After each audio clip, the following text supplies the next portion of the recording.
खबर ये मिल रही है कि प्रधानमंत्री आवास पर बड़ी बैठक।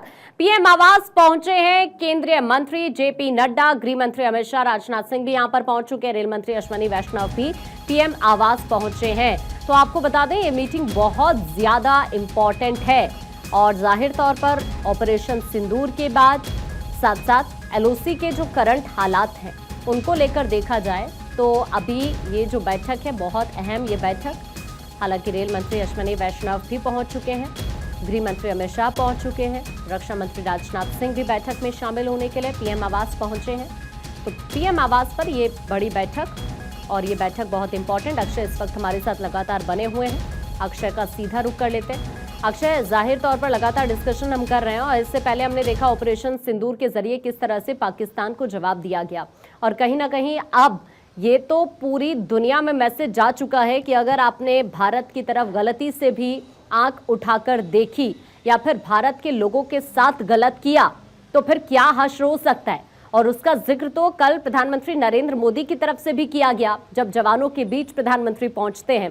और जाहिर तौर पर सबसे अच्छी तस्वीर तो ये निकलकर सामने आई कि हम बात सबूत के साथ करते हैं, हम झूठे वादे, दावे, खोखले वादे या दावे हम बिल्कुल भी नहीं करते। जाहिर तौर पर आज की ये मीटिंग जिस तरह से होने जा रही है, यहां पर अगर हम देखें तो आने वाले वक्त को लेकर आतंकियों के खिलाफ किस तरह से रवैया रखना है, इस लिहाज से भी देखा जाए तो ये बैठक इंपॉर्टेंट है।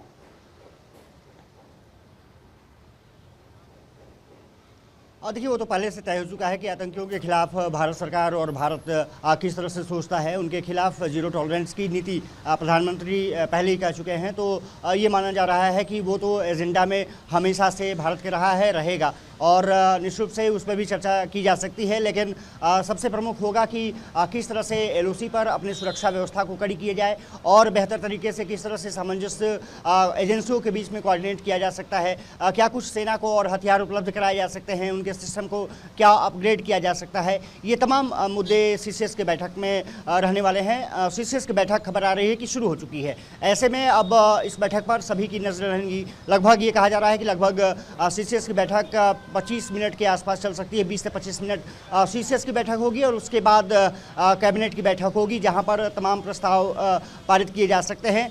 खबर ये आ रही है कि सरकार ये भी डिसाइड कर सकती है, क्योंकि विपक्षी दल लगातार मांग करते रहे हैं कि एक सत्र का, संसद सत्र का आयोजन, स्पेशल सत्र का आयोजन किया जाना चाहिए, जिससे कि जिस तरह से सेना ने अपना शौर्य दिखाया, जिस तरह से सरकार ने कदम उठाए, उन तमाम मुद्दों को लेकर के चर्चा की जा सके और पाकिस्तान के खिलाफ हमारी रणनीति क्या है। क्योंकि पक्ष या विपक्ष सभी ने जो ऑपरेशन सिंदूर था उसमें महत्वपूर्ण भूमिका निभाई।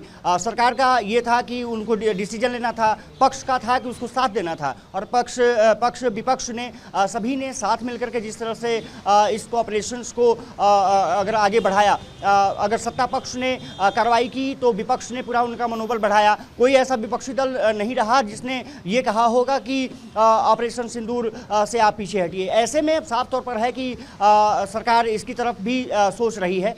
देखना दिलचस्प भी होगा कि सीसीएस की बैठक में क्या कुछ निर्णय लिए जाते हैं। और जो इंफ्रास्ट्रक्चर प्रोजेक्ट्स की बात कही जा रही है, बॉर्डर रोड ऑर्गेनाइजेशन को ये खबर आ रही है कि कुछ महत्वपूर्ण प्रोजेक्ट्स मिलने जा रहे हैं, खास करके एलओसी के आसपास, उस पर भी मुहर लगाई जा सकती है।